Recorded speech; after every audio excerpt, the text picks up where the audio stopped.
Good afternoon, everyone. This is Tony from Her Homestead Skills. I hope everyone is enjoying the awesome, wonderful weather. I hope you have that weather. Today is absolutely gorgeous here, and it was yesterday.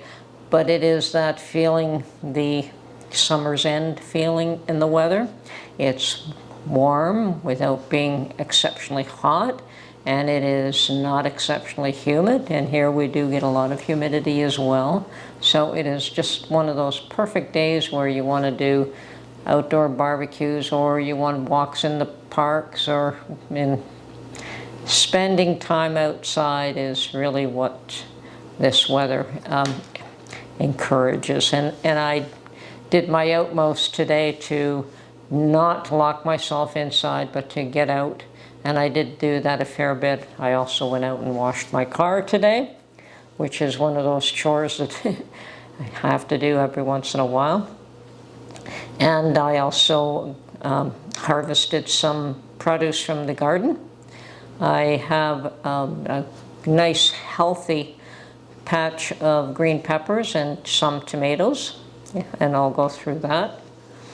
I also noticed that I have quite a number, not enough to harvest to eat, and they're starting to get a bit old. It's late in the season, but I do have some beans on my vines, which I'm glad to see. And I looked up, and there's a plentiful supply for seeds, and that is the only thing that I'm going to save those for right now.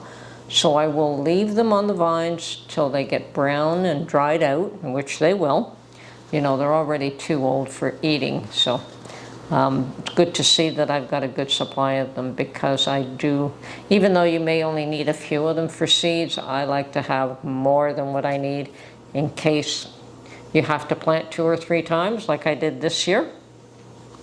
And sometimes if you stagger plant, you can have beans growing for longer periods of time throughout the season as well.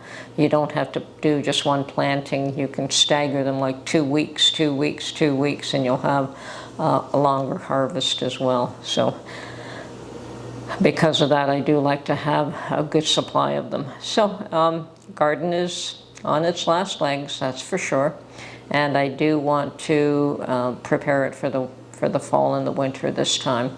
Definitely leave a patch for garlic, clean that up, and make sure it's a good healthy piece of dirt with good soil in it, and prepare a nice little patch for garlic again this year.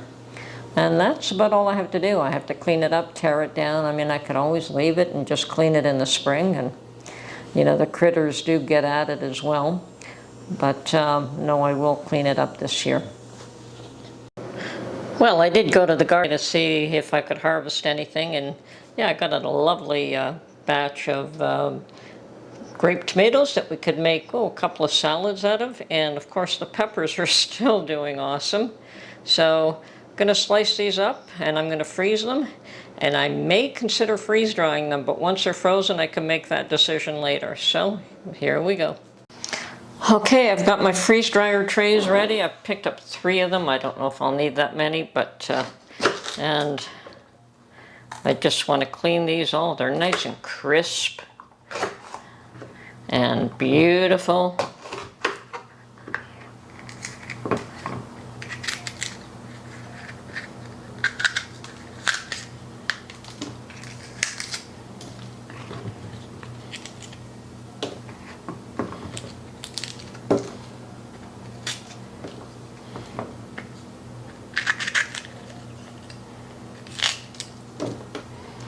So I'm going to make these into slices, because more than likely we will fry them up.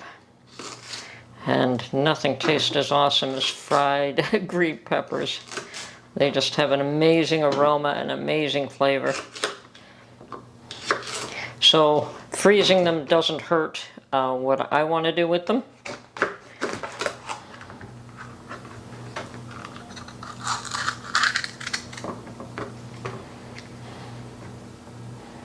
Well, easier cutting it into quarters and then getting rid of this. There's so many different methods of cleaning a pepper, but whatever works for you.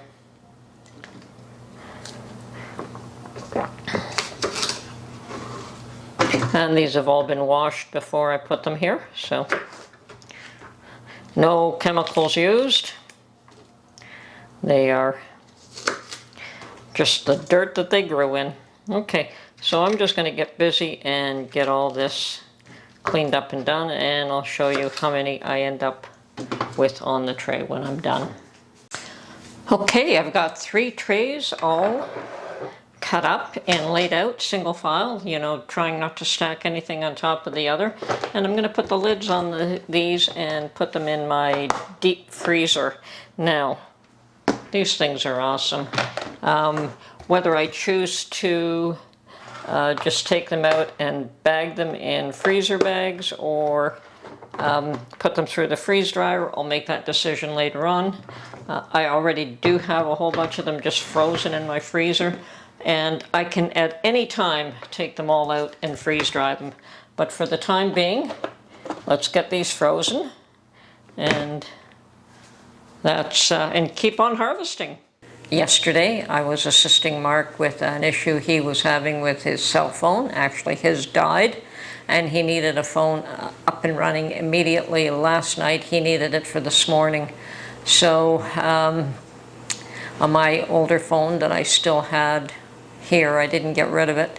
I told him it still works. You know, there was, I don't remember the reason why I upgraded, but there was a reason that I did.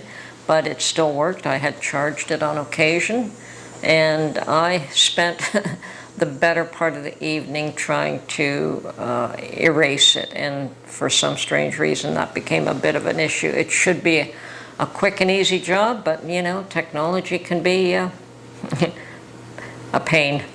And it wanted a password for the phone itself, which I no longer had or don't remember, and or wrote it down, but it wouldn't accept it, that sort of thing. So it was a bit of a nightmare. But once I got past that, I was able to clear it so that he could put his little chip in and have a viable phone to use today, at least temporarily, and then he can decide what he wants to do for a permanent phone when he's got more time. But today he is at an event supporting the Conservative government, which Mark is pretty much involved, much more involved in than I am. I do assist him here and there, but I'm not really involved. He is to a number of degree. He goes to meetings, he goes to events, he helps set up events and man them and then tear them down. So that's what he's doing today. And yeah, he did need that phone specifically for that purpose. And I could have joined him, but I decided that today, for some strange reason, I started off thinking, yeah, I would go, but then I didn't bother. He went out early, and I was going to follow later on, but it's all good. There's plenty of time. And, you know, we have a good year ahead of us before an election is called. Of course, unless something happens and Trudeau decides to call one early. Well, I just recently read an article where the Canadian government is preparing for a potential civil war in the U.S. Okay, I didn't realize that they did that, but sure, why not? People don't realize how much the relationship is affected. You know, we're so close. The two countries are so close together.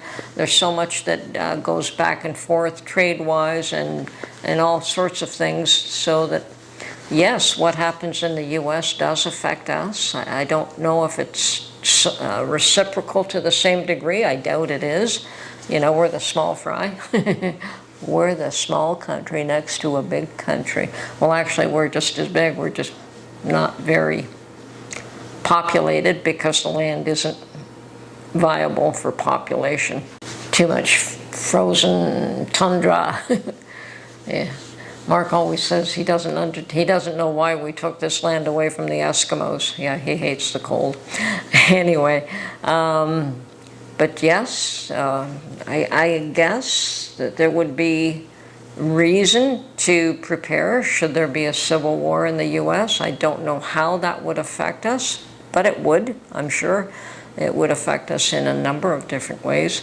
But the possibility that there will be a civil war is hopefully slim, but one never knows what's going to happen in November. The divide has grown wider and wider and wider, and those who claim to try to bring the U.S. peoples together in unity aren't doing a very good job of it.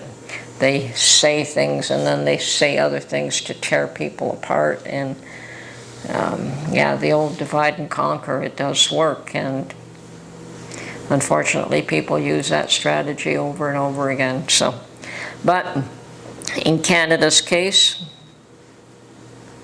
I don't know what would spill over here, except it will affect us economically in a big way, for sure. So we'll see what happens. That's why people are surprised that I pay attention to U.S. politics, but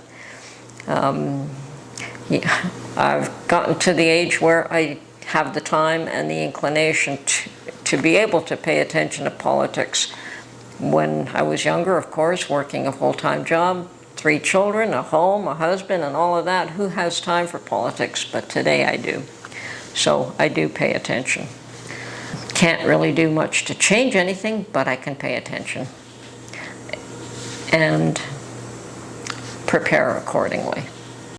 And of course, I'm sure everyone knows by now that the other really interesting thing that's going on is that Kennedy Jr. has dropped out of the race in the U.S. and is throwing his support behind Trump. And they treated him very poorly, and he was one of theirs. And he would not have hurt them at all, but they've hurt him, and now this is what I would call, karma. You get back what you dish out. I believe that happens a lot. Anyway, yeah, Mark was busy watching that last night while I was working with his phone, so I didn't really get to see much of that.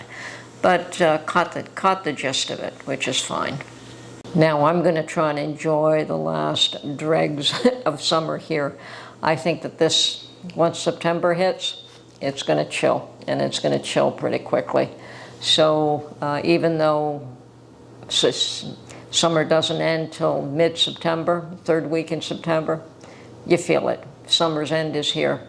So just going to enjoy the balance of the heat while I can, and then prepare for more of a harvest. I'm going to go see what else I need, but my pantry is chock full. It really is. I'm not really preparing an awful lot because my pantry is full. I have probably about 2 to 3 years worth of stuff in my pantry right now for the 2 of us. So I may just make a pumpkin pie, but when I do that, I pretty much eat the whole thing myself. Anyway, this is Tony from Her Homestead Skills. Hope you enjoyed this video, and we'll talk to you soon. And hope you're having a lovely summer. Bye-bye for now.